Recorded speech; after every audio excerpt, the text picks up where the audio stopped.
Hello and welcome to Cricket Happenings, dear friends and subscribers. This is going to be a very brief cricket show because basically it's just going to be some cricket news. It's only cricket news, nothing else but cricket news. So let me start off. As I said, it will be a very short cricket show today. So let's talking about today's cricket news. Well, the news which is coming, as you know, Sri Lanka are in South Africa, and they have already lost the basically we are just heading towards the final test match, the Wanderers in Johannesburg, where South Africa have already won the test series, and all eyes will be on Sri Lanka because after the test matches are over, there's going to be a T20 series which is going to be played between Sri Lanka and South Africa. And the South African Cricket Board has really done a sort of something surprising, I would say, because what they have done is they have decided to rest all the big players, and in fact rope in 6 new caps. So just talking about, in fact, if you look at the captain of the South African team, it's Farhan Behardein has been made the captain of a very new look South African T20 outfit, one could say. So it's a 13-man squad. So the only members who one could say that are one knows that they have been regulars are Behardein, who is the captain of the team, David Miller, Imran Tahir, and Arun Fungiso. Other than that, as you know, Kyle Abbott, really Rosu. Now this is the problem as far as with the South African rand really falling. I think the South African cricketers are really looking out for greener pastures elsewhere, one could say, because the first it was the Kyle Abbott. Now there are two, really Rosu, as you know, what a talented player he is, and Kyle Abbott also is a very talented bowler. But South Africa have to sacrifice them. But really Rosu has signed a Kolpak deal, and also the news comes in that David Wiese, who is also a very good all-rounder, has signed up a Kolpak deal to play in the county cricket, as absolutely ending their international careers as far as South Africa is concerned.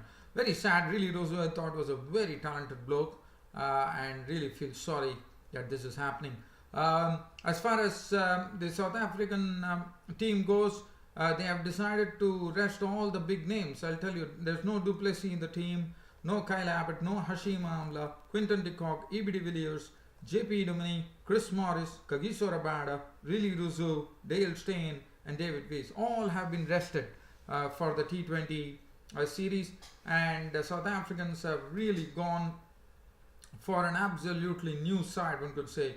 I mean, if you look at the South African team, Ethinus de Bruin, Reza Hendricks, Hino Koon, Mangaliso Mosele, Lungi Ngidi, Dane Peterson, and Dili Felukavo is the pace bowler who played in Zimbabwe, as you would remember.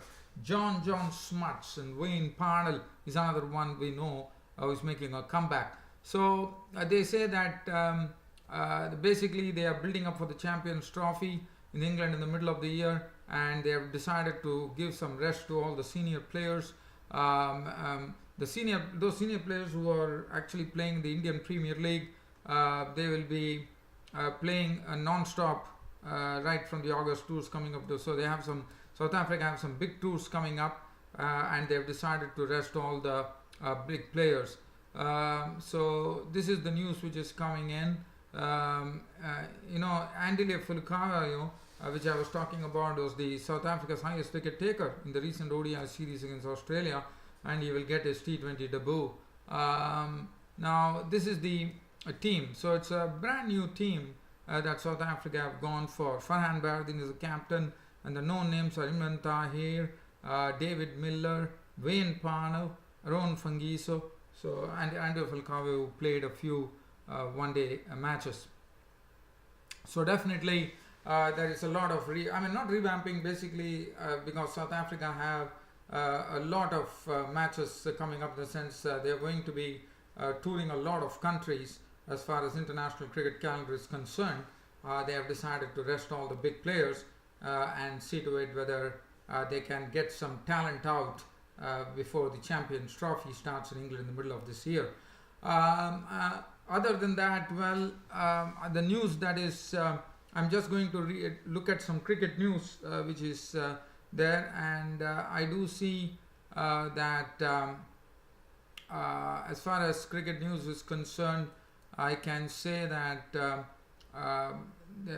West Indies have named a new chief executive for the West Indies Cricket Board. His name is Johnny Grave, and as far as Australian cricket news is concerned, as you know, Steve O'Keefe played against Pakistan in the final Test match, and the news is that he's out of the Big Bash League, as they have decided that he has to get prepared for the Indian tour, which is a very very big test for the Aussies, as we all know, when the Aussies will be in India in the month of February.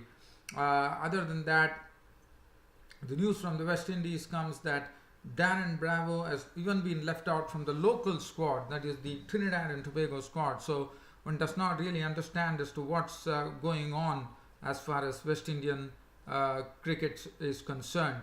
And also, other than that, as I said, it's a very very short cricket show. The Sri Lankan bowling coach, the former fast bowler who played a few matches for Sri Lanka, Champakara Manaike, is very happy to see that Lahiru Kumara is doing very very well in international cricket after he made his he took a few wickets against the South Africans. In fact, he took a first 5-wicket bag, 6 wickets I reckon. So as I said, there's not much cricket news to really dwell on, so it's a very short cricket show. There's nothing to really talk, and I'll be seeing you all tomorrow on my next cricket happening. So till such time, it's good night.